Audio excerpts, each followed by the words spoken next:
जी students, तो next जो हमारा टॉपिक है वो है एवोगैड्रो नंबर एंड मोल। तो इसको शुरू करने से पहले थोड़ा सा देखते हैं कि आप जब दुकान पे जाते हैं और दुकान पे जाके आप एक दर्जन की बात करते हैं, तो किसी भी चीज का जब आप एक दर्जन लेते हैं तो आपको कितनी तादाद मिलती है? उसकी 12 तादाद। मिसाल के तौर पे आप कहते हैं कि जी हमें एक दर्जन अंडे दे दें, तो वो 12 अंडे आपको दे देता है। इस तरह रैम जो है उसमें 500 पेपर होते हैं। आप जब एक रैम कहते हैं तो वो 500 पेपर्स पे मुश्तमिल आपको जो है वो पेपर्स का पूरा दस्ता जो है वो दे देता है। तो एक डोजन का जिक्र जब भी आएगा हमें समझ आ जाएगी कि 12 है, उनकी 12 तादाद है किसी भी चीज की। इस तरह वन रैम का जब भी जिक्र आएगा तो हमें पता चल जाएगा 500 पेपर है। इसी तरह आप लोगों ने याद रखना है कि जब भी एक मोल का जिक्र आए, केमिस्ट्री में जो हम तादाद को मेजर करने के लिए यूज करते हैं वो मोल है। ठीक है, जिस तरह हम आमतौर पे यूज करते हैं डजन यूज करते हैं, एक दर्जन के लिए 12। ठीक है, उसी तरह केमिस्ट्री में हम किसी भी चीज की अमाउंट को मेजर करने के लिए मोल का यूज करते हैं। और किसी भी चीज का जो एक मोल है ना उसमें ये तादाद होती है, ये आपने याद रखना। ये कितनी है? 6.02 इंटू 10⁻23। और इसको Na से भी लिखा जाता है। तो Na जो है, ये जो नंबर है इसको एवोगैड्रो नंबर कहते हैं और इसको Na से भी लिखा जाता है।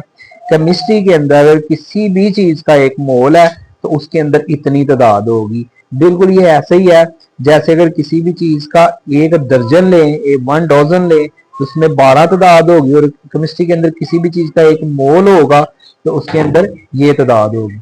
अब मिसाल के तौर पे ये देखते हैं जरा, अगर आप जो है वो एक डजन एग लेते हैं, यानी एक जो दर्जन है वो अंडे लेते हैं, तो 12 अंडे होंगे।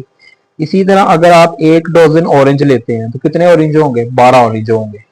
इसी तरह अगर आप लोग किसी भी चीज का एक मोल है, मिसाल के तौर पे आपने सल्फर का एक मोल लिया, सल्फर एटम्स का एक मोल लिया है, तो इसमें सल्फर एटम्स की तादाद कितनी होगी? इतनी, 6.02 10⁻23। इसी तरह अगर आपने एक मोल ऑफ कार्बन लिया तो एक मोल कार्बन के अंदर कार्बन एटम्स की तादाद कितनी होगी? 6.02 10⁻23। इसी तरह आप लोग क्या करें, जो एक डजन एग्स हैं यानी 12 एग्स, इनको मेजर करें, इनको तोलें। इस तरह एक डजन ऑरेंज यानी 12 ऑरेंज, इनको तोलें। तो आपको पता है कि इनका मास डिफरेंट होगा 12 एग्स का, और 12 जो ऑरेंजेस हैं, जो माल्टे हैं, उनका मास डिफरेंट होगा। लेकिन तादाद इनकी भी 12 है और तादाद इनकी भी 12 है। सेम इसी तरह से आपने इसको समझना है कि ए 1 मोल ऑफ सल्फर में सल्फर एटम की तादाद इतनी है, 1 मोल ऑफ कार्बन में कार्बन एटम की तादाद इतनी है।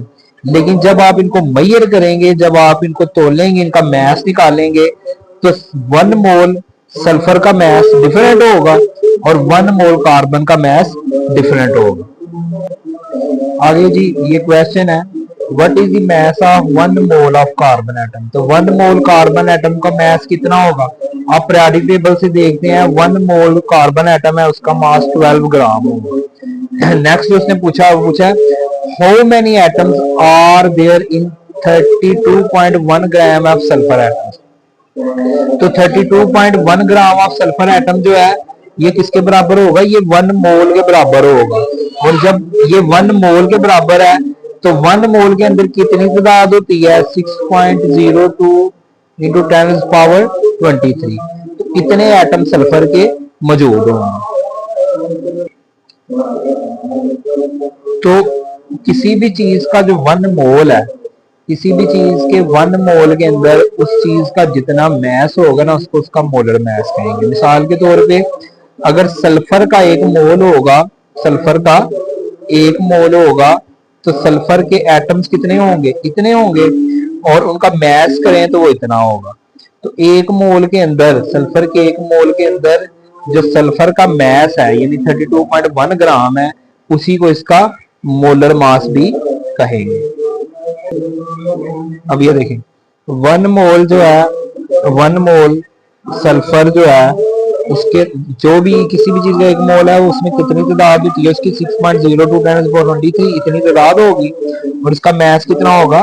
32.1 ग्राम। तो ये जो मास है इसको इसका मोलर मास कहेंगे। अब जो वाटर है, वाटर जो है वो मॉलिक्यूल की शक्ल में होता है, ठीक है। और अगर वाटर का भी 1 मोल है तो किसी भी चीज का जो 1 मोल है उसमें कितनी तादाद होगी, इतनी। तो वाटर के 1 मोल के अंदर वाटर के मॉलिक्यूल इतने होंगे, 6.02 × 10⁻23। इस तरह फर्ज करें हाइड्रोजन है, हाइड्रोजन का मॉलिक्यूल है और हाइड्रोजन के मॉलिक्यूल का भी 1 मोल है, तो हाइड्रोजन के मॉलिक्यूल की तादाद कितनी होगी, इतनी। इस तरह कार्बन है, उसका 1 मोल है तो कार्बन एटम्स की तादाद कितनी होगी, इतनी। तो 1 मोल का ये मतलब है कि उसके अंदर जो तादाद है वो इतनी है। इसी तरह 1 मोल ऑफ सल्फर एटम है तो कितने एटम है सल्फर के, इतने, इतनी तादाद है। इस तरह 1 मोल ऑफ कार्बन एटम है तो कितने एटम है कार्बन के, इतने। अब जब आप इनको मैयर करेंगे ना, जब आप इनको इनका मैस मैयर करेंगे, ग्राम में इनकी वैल्यू निकालेंगे, इनका मैस निकालेंगे, तो 1 मोल ऑफ सल्फर एटम का मास चेंज होगा और 1 मोल ऑफ कार्बन एटम का मास सेम होगा। बिल्कुल इसी तरह के फर्ज करें आपके पास 1 दर्जन में 12 एग हैं, ठीक है, और 1 दर्जन में आपके पास 12 जो है वो ऑरेंज है। तो अगर आप ऑरेंज का मास मेजर करें 12, उनका मास और होगा, और अगर आप एक्स 12 एक्स का मास मेजर करें तो उनका मास और होगा। बिल्कुल तादाद सेम है, 12 इनकी तादाद है, 12 इनकी, लेकिन मास डिफरेंट है। सेम उसी तरह ये है कि 1 मोल सल्फर एटम के अंदर सल्फर एटम कितने होंगे, इतने।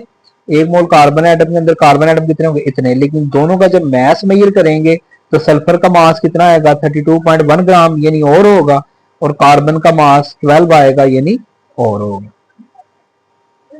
तो अभी हम लोग देखेंगे कि ग्राम एटॉमिक मास क्या है।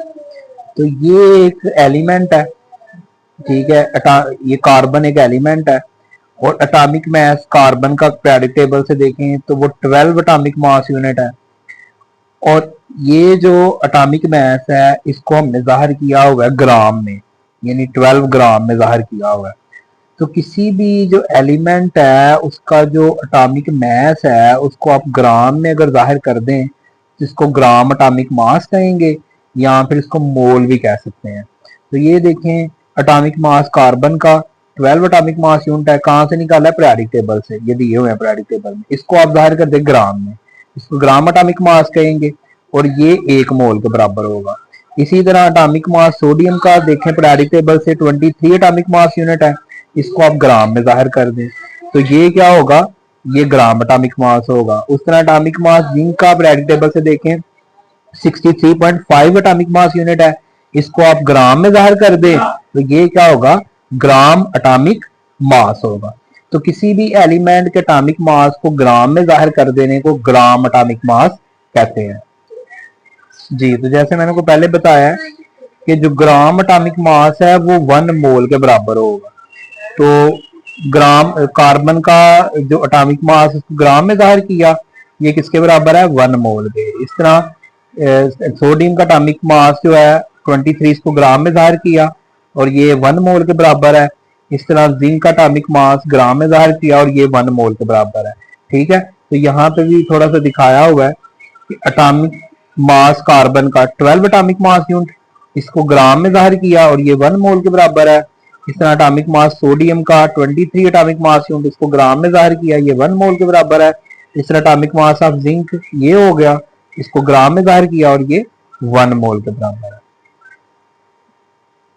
इसी तरह किसी भी चीज का जो मॉलिक्यूलर मास है, किसी भी सब्सटेंस का मॉलिक्यूलर मास, उसको आप ग्राम में जाहिर कर दें, इसे ग्राम मॉलिक्यूलर मास बोलेंगे। मिसाल के तौर पे जो वाटर है, तो वाटर का एटॉमिक मास निकाला है तो H2O इसका फार्मूला है। तो हाइड्रोजन लगाएंगे, हाइड्रोजन हाइड्रोजन कितनी है, 2 से इसको मल्टीप्लाई कर दिया, प्लस ऑक्सीजन का एटॉमिक मास कितना है, 16। तो ये आ गया 18.016 एटॉमिक मास यूनिट या 18 एटॉमिक मास यूनिट। इसको आप जाहिर कर दे ग्राम में, तो ग्राम में जाहिर करना क्या कहलाएगा, ग्राम मॉलिक्यूलर मास। इसी तरह ये मॉलिक्यूलर मास ग्लूकोज का निकालें तो कार्बन का मास कितना है, 12 atomic mass unit, atomic mass 12 है, 12 लगाया, कार्बन कितनी है, 6 से इसको मल्टीप्लाई कर दिया, प्लस आगे हाइड्रोजन का एलिमेंट है, हाइड्रोजन का एटॉमिक मास कितना है, 1, और हाइड्रोजन है कितनी है 12 है, 12 से इसको मल्टीप्लाई कर दिया। इस तरह ऑक्सीजन का एटॉमिक मास कितना है 6, ऑक्सीजन का एटॉमिक मास कितना है 16 और ऑक्सीजन कितनी है 6 इसको मल्टीप्लाई कर दिया।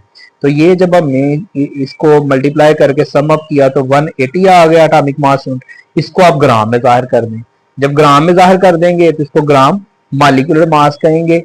तो मॉलिक्यूलर मास किसी भी सब्सटेंस का ग्राम में जाहिर कर देना या किसी भी मॉलिक्यूल्स के मॉलिक्यूलर मास को ग्राम में जाहिर कर देना, इसे ग्राम मॉलिक्यूलर मास बोलेंगे। अच्छा जी, ग्राम फार्मूला मास।